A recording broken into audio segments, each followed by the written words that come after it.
Railway with Shyam YouTube channel पर आप सभी लोगों का स्वागत है। आशा करता हूँ आप सभी लोग अच्छे होंगे और आप अपने एग्ज़ाम की मन लगा करके तैयारी कर रहे होंगे। आज के इस वीडियो में मैं आप सभी लोगों के लिए रेलवे ग्रुप डी में पूछे जाने वाले जीके जीएस के अति महत्वपूर्ण प्रश्नों का प्रैक्टिस सेट लेकर के आया हूँ, जो आपके एग्ज़ाम के लिए सबसे ज़्यादा महत्वपूर्ण। तो आज की इस वीडियो को आप सभी लोगों को शुरू से लेकर के एंड तक फुल वॉच करते रहना है। अगर आपको ये वीडियो पसंद आए तो वीडियो को आप एक बार लाइक और चैनल को आप लोग सब्सक्राइब करना बिल्कुल ना भूलें।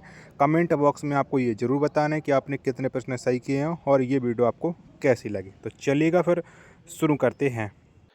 तो पहला प्रश्न आ जाता है, केंद्र शासित प्रदेश दादर नागर हवेली तथा दमन दीव का विलय किस तिथि से प्रभावी है? तो बताओ ये कब से प्रभावी है? प्रश्न संख्या 1 का राइट आंसर तो ये 26 जनवरी 2020 से। 1 का बी ऑप्शन राइट आंसर हो जाएगा। प्रश्न संख्या 2 आ जाता है आप लोगों के सामने कि केंद्र शासित प्रदेश के रूप में जम्मू कश्मीर का गठन कब किया गया? तो बताओ कब हुआ था जम्मू कश्मीर का गठन? तो ये गठन हुआ था केंद्र शासित प्रदेश के रूप में 31 अक्टूबर 2019 को। 2 का बी ऑप्शन करेक्ट आंसर हो जाएगा। प्रश्न संख्या 3 आ जाता है कि वर्तमान में भारत के कितने केंद्र शासित राज्य में उच्च न्यायालय हैं? तो बताओ कितने में हैं? तो ये 2 केंद्र शासित राज्यों में उच्च न्यायालय हैं। 3 का बी ऑप्शन देने वालों का सभी का राइट आंसर हो जाएगा। अगला प्रश्न संख्या 4 आ जाता है कि जम्मू कश्मीर विधानसभा का कार्यकाल है? तो बताओ कितने वर्षों का है जम्मू कश्मीर विधानसभा का कार्यकाल? तो ये है 5 वर्ष का। 4 का डी ऑप्शन करेक्ट आंसर हो जाएगा। 5वें नंबर का प्रश्न आ जाता है कि जम्मू कश्मीर में लोकसभा की कितनी सीटें हैं? तो बताओ कितनी सीटें हैं? 5 का राइट आंसर क्या हो जाएगा? तो जम्मू कश्मीर में जो लोकसभा की सीटों की संख्या है वो है 5। 5 का सी ऑप्शन करेक्ट आंसर हो जाएगा। 6वें नंबर का प्रश्न आ जाता है कि जम्मू कश्मीर में राज्यसभा की कितनी सीटें हैं? तो कितनी हैं? तो जम्मू कश्मीर में जो राज्यसभा की सीटों की संख्या है वो है 4। 6 का सी ऑप्शन करेक्ट आंसर हो जाएगा। प्रश्न संख्या 7 आ जाता है आपके सामने कि जम्मू कश्मीर के प्रथम उपराज्यपाल कौन थे? तो बताओ कौन थे? तो जम्मू कश्मीर के जो प्रथम उपराज्यपाल थे ये थे गिरीश चंद्र मुर्मू। 7 का बी ऑप्शन करेक्ट आंसर हो जाएगा। अगला प्रश्न संख्या 8 है कि जम्मू कश्मीर राज्य की स्थापना कब हुई थी? तो बताओ कब हुई थी? तो जम्मू कश्मीर राज्य की स्थापना हुई थी 26 अक्टूबर 1947 को। 8 का सी ऑप्शन राइट आंसर हो जाएगा। 9वें नंबर का प्रश्न आ जाता है कि जम्मू कश्मीर का क्षेत्रफल कितना है? तो बताओ कितना है? जम्मू कश्मीर का क्षेत्रफल बताना है। तो ये 42,241 वर्ग किलोमीटर है जम्मू कश्मीर का क्षेत्रफल। 9 का ए ऑप्शन करेक्ट आंसर हो जाएगा। 10वें नंबर का प्रश्न आ जाता है कि अनुच्छेद 370 का संबंध संविधान के किस भाग से है? तो बताओ कौन से भाग से संबंध रखता है ये अनुच्छेद 370? तो इसका संबंध है भाग 21 से। 10 का डी ऑप्शन करेक्ट आंसर हो जाएगा। 11वें नंबर का प्रश्न आ जाता है कि वर्तमान में भारत में विशेष दर्जा प्राप्त राज्यों की कुल संख्या कितनी है? तो बताओ कुल संख्या कितनी है? तो वर्तमान में भारत में विशेष दर्जा प्राप्त राज्यों की कुल जो संख्या है वो है 10। 11 का सी ऑप्शन करेक्ट आंसर हो जाएगा। 12वें नंबर का प्रश्न आ जाता है कि जम्मू कश्मीर की विशेष राज्य का दर्जा को कब समाप्त किया गया? तो बताओ कब समाप्त हो गया था ये जम्मू कश्मीर का विशेष राज्य का दर्जा? तो ये हो गया था 5 अगस्त 2019 को समाप्त। 12 का बी ऑप्शन करेक्ट आंसर हो जाएगा। प्रश्न संख्या 13 आ जाता है आपके सामने, जम्मू कश्मीर में अनुच्छेद 370 के किस खंड को अभी तक नहीं हटाया गया? तो कौन सा खंड नहीं हटाया है? इन्हीं 2 ऑप्शनों में से आपको डिसाइड करना है। तो खंड 1 को अभी तक नहीं हटाया गया है। 13 का ए ऑप्शन राइट आंसर हो जाएगा। आशा करता हूँ कि आपको ये वीडियो पसंद आ रही होगी, तो प्लीज़ वीडियो को लाइक और चैनल को आप लोग सब्सक्राइब करना बिल्कुल ना भूलें। और 13 प्रश्न में से आपके कितने सही हो पाए कमेंट बॉक्स में आप जरूर बताइएगा। 14वें नंबर का प्रश्न आ जाता है कि जम्मू कश्मीर में धारा 35A को कब लागू किया गया था? तो बताओ कब ये लागू हुई थी जम्मू कश्मीर में धारा 35A? तो इसे 14 मई 1954 में लागू किया गया था। 14 का ए ऑप्शन करेक्ट आंसर हो जाएगा। 15वें नंबर का प्रश्न आ जाता है कि जम्मू कश्मीर का संविधान कब लागू हुआ? तो बताओ कब लागू हुआ था? तो जो जम्मू कश्मीर का संविधान है ये 26 जनवरी 1957 में लागू हुआ था। 15 का सी ऑप्शन करेक्ट आंसर हो जाएगा। 16वें नंबर का प्रश्न आ जाता है कि जम्मू कश्मीर में कुल कितने जिले हैं। तो बताओ जिलों की संख्या कितनी है जम्मू कश्मीर में। तो जम्मू कश्मीर में टोटल 22 जिले हैं। 16 का सी ऑप्शन करेक्ट आंसर हो जाएगा। प्रश्न संख्या 17 आ जाता है, केंद्र शासित प्रदेश जम्मू कश्मीर की सीमा कितने राज्यों से मिलती है। कितने राज्यों से मिलती है। तो जम्मू कश्मीर की जो सीमा है ये टोटल 2 राज्यों से मिलती है। 17 का बी ऑप्शन करेक्ट आंसर हो जाएगा। 18वें नंबर का प्रश्न आ जाता है, केंद्र शासित प्रदेश लद्दाख की सीमा कितने राज्यों से मिलती है। तो बताओ कितने राज्यों से बनाता है लद्दाख अपनी सीमा। तो एक राज्य से मिलती है लद्दाख की सीमा। 18वें प्रश्न का ए ऑप्शन करेक्ट आंसर हो जाएगा। 19वें नंबर का प्रश्न आ जाता है, केंद्र शासित प्रदेश लद्दाख की राजधानी है। तो बताओ लद्दाख की राजधानी आपको बताना है। तो केंद्र शासित प्रदेश जो लद्दाख है इसकी राजधानी है लेह। 19 का डी ऑप्शन करेक्ट आंसर हो जाएगा। प्रश्न संख्या 20 आ जाता है आपके सामने, केंद्र शासित प्रदेश जम्मू कश्मीर की कुल विधानसभा सीटें कितनी हैं। तो बताओ कितनी हैं। प्रश्न संख्या 20 का राइट आंसर क्या हो जाएगा। तो विधानसभा सीटें हैं 114। प्रश्न संख्या 20 का बी ऑप्शन करेक्ट आंसर हो जाएगा। प्रश्न संख्या 21 आ जाता है आप लोगों के सामने कि वर्तमान में कुल कितने केंद्र शासित राज्य हैं। तो बताओ कितने हैं वर्तमान समय में केंद्र शासित राज्य। तो वर्तमान में केंद्र शासित जो राज्य हैं ये हैं 8। 21 का सी ऑप्शन राइट आंसर हो जाएगा।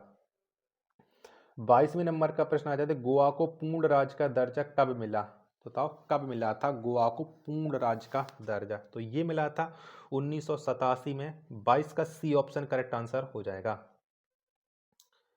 प्रश्न संख्या 23 आ जाता है आप लोगों के सामने कि जम्मू कश्मीर की ग्रीष्मकालीन राजधानी है। तो बताओ कौन सी है।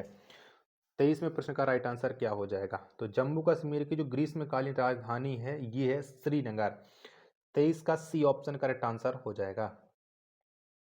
34वें नंबर का प्रश्न आ जाता है, केंद्र शासित प्रदेश लद्दाख के लिए लोकसभा के कितनी सीटें निर्धारित हैं। तो कितनी सीटें मिली हुई हैं लद्दाख को लोकसभा में। तो टोटल एक सीट है। 24 का डी ऑप्शन करेक्ट आंसर हो जाएगा। 25वें नंबर का प्रश्न आ जाता है कि लद्दाख में कुल कितने जिले हैं। तो बताओ कितने जिले हैं। तो लद्दाख में जो जिलों की संख्या है वो है 2। 25 का डी ऑप्शन करेक्ट आंसर हो जाएगा।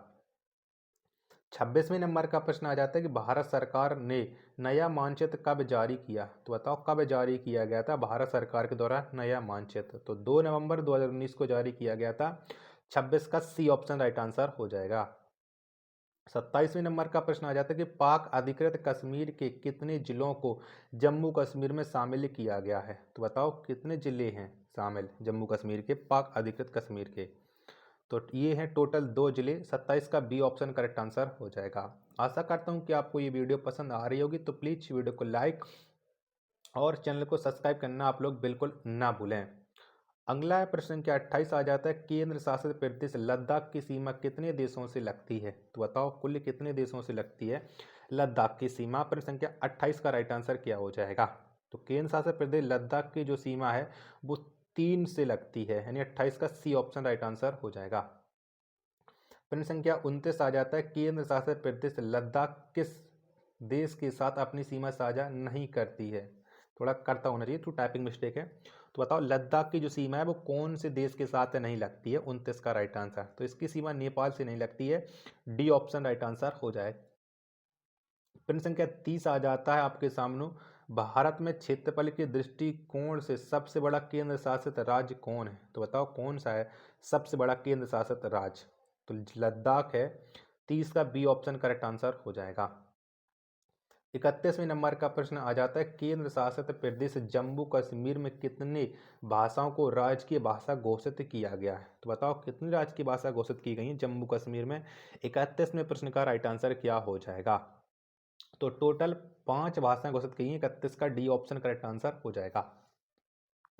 32वें नंबर का प्रश्न आ जाता है कि जम्मू कश्मीर की कौन सी एक राज्य की भाषा नहीं है। तो बताओ कौन सी नहीं है।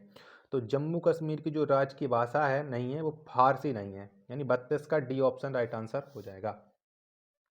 33वें नंबर का प्रश्न आ जाता है, केंद्र शासित प्रदेश दादर नगर हवेली एवं दमन दीप की राजधानी कहाँ है। तो बताओ कहाँ पर है। तो दमन दीप की जो राजधानी है वो है दमन। 33 का ए ऑप्शन करेक्ट आंसर हो जाएगा। 34वें नंबर का प्रश्न आ जाता है कि दादर नगर हवेली एवं दमन दीव में कुल कितने जिले हैं। तो बताओ जिलों की संख्या कितनी है। तो दादर नगर हवेली एवं दमन दीव में जो जिलों की संख्या है वो है 3। 34 का बी ऑप्शन राइट आंसर हो जाएगा। प्रश्न संख्या 35 आ जाता है केंद्र शासित प्रदेश दादर नगर हवेली एवं दमन दीव के प्रथम प्रकाशक कौन है। तो बताओ कौन है। 35वें प्रश्न का राइट आंसर क्या हो जाएगा। तो ये प्रफुल्ल पटेल। 35 का ए ऑप्शन करेक्ट आंसर हो जाएगा।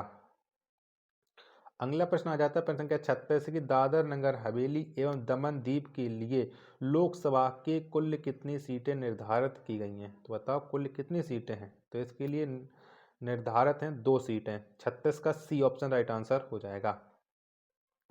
प्रश्न संख्या 37 आ जाता है कि जम्मू कश्मीर में अनुच्छेद 370 कब लागू हुआ था। तो बताओ कब लागू हुआ था। 37वें प्रश्न का राइट आंसर क्या हो जाएगा।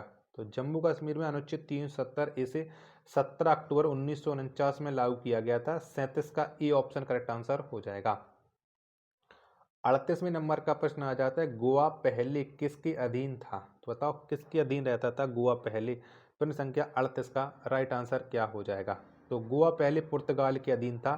38 का डी ऑप्शन करेक्ट आंसर हो जाएगा।